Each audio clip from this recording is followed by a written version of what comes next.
and welcome back to my channel. My name is Chengetai Victoria, and today I'll be talking to you about starting a business in your 20s. Don't forget to like, comment and subscribe, and let me know what you want to see from me next in the comments below.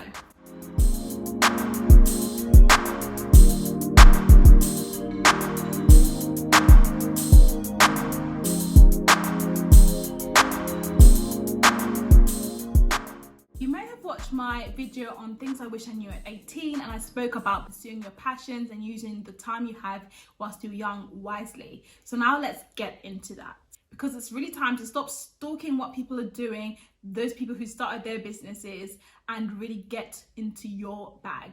So first things first, I have to tell you, it's going to be hard. It's not going to be easy. If you think it's going to be easy, you're definitely lying to yourself. You'll probably want to give up. You'll probably not have all the support that you want because people won't get it. They'll think, what is she doing? Or what is he doing? Or where's this going to go?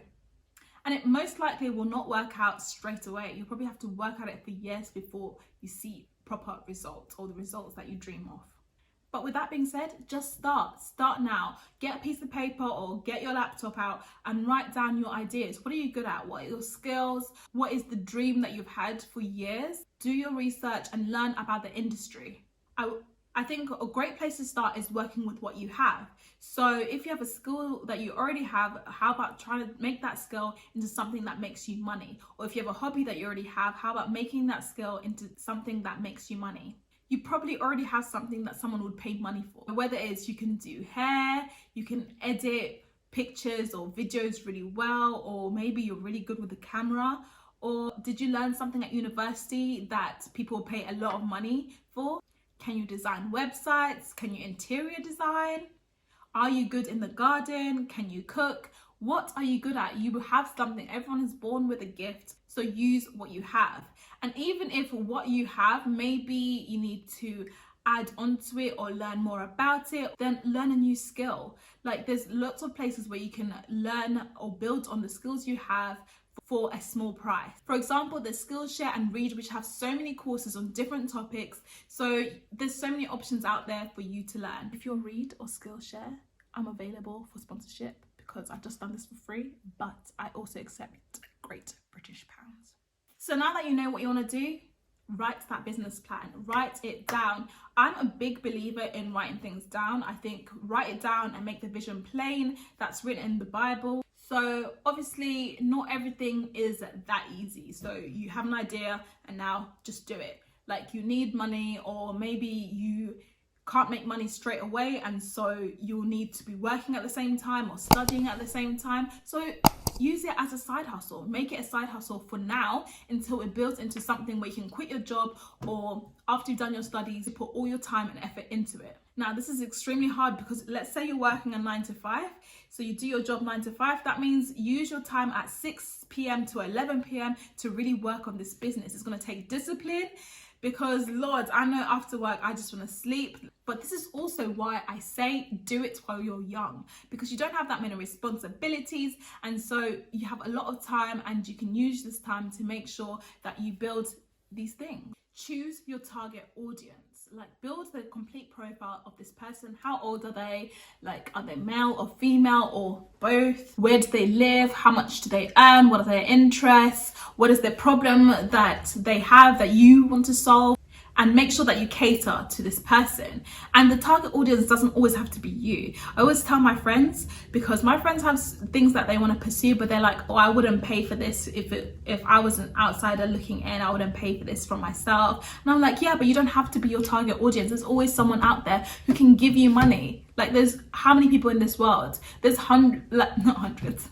There's billions of people in this world. Someone out there would pay for what you have to offer. Next, you want to put in the work, and put in the work also publicly to get people to know about it. Because if you just do it quietly, most likely no one's going to find out about it, and it will remain your private little secret only for yourself.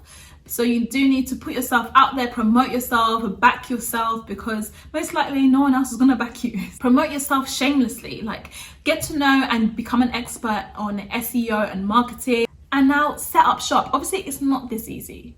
Like I have just broken it down very simply, but just set up shop, set up the website, set up the social media accounts, but I do think you just need to do it. Do the research, start putting things into place and just begin. Or if you do need the funding, then look for funding. You also need to make sure that the people that you're creating this product for would actually want it. Like, validate your idea. I'm 26, and in my early 20s, I tried to start 2 businesses. One was for selling natural hair clip-ins, so like kinky hair clip-ins, and it was called Corona Hair, which is quite funny because a year or 2 years later, then we had the coronavirus, so maybe I'm a prophet or something. And that didn't really work out that well, and I stopped that. But I also pursued selling natural skincare products that I made myself, because that's been a passion of mine for years. And the first ever like proper job out of university that I had was as a cosmetic formulation scientist. Both of those things didn't work out, but I'm so glad I pursued them and that I attempted at least.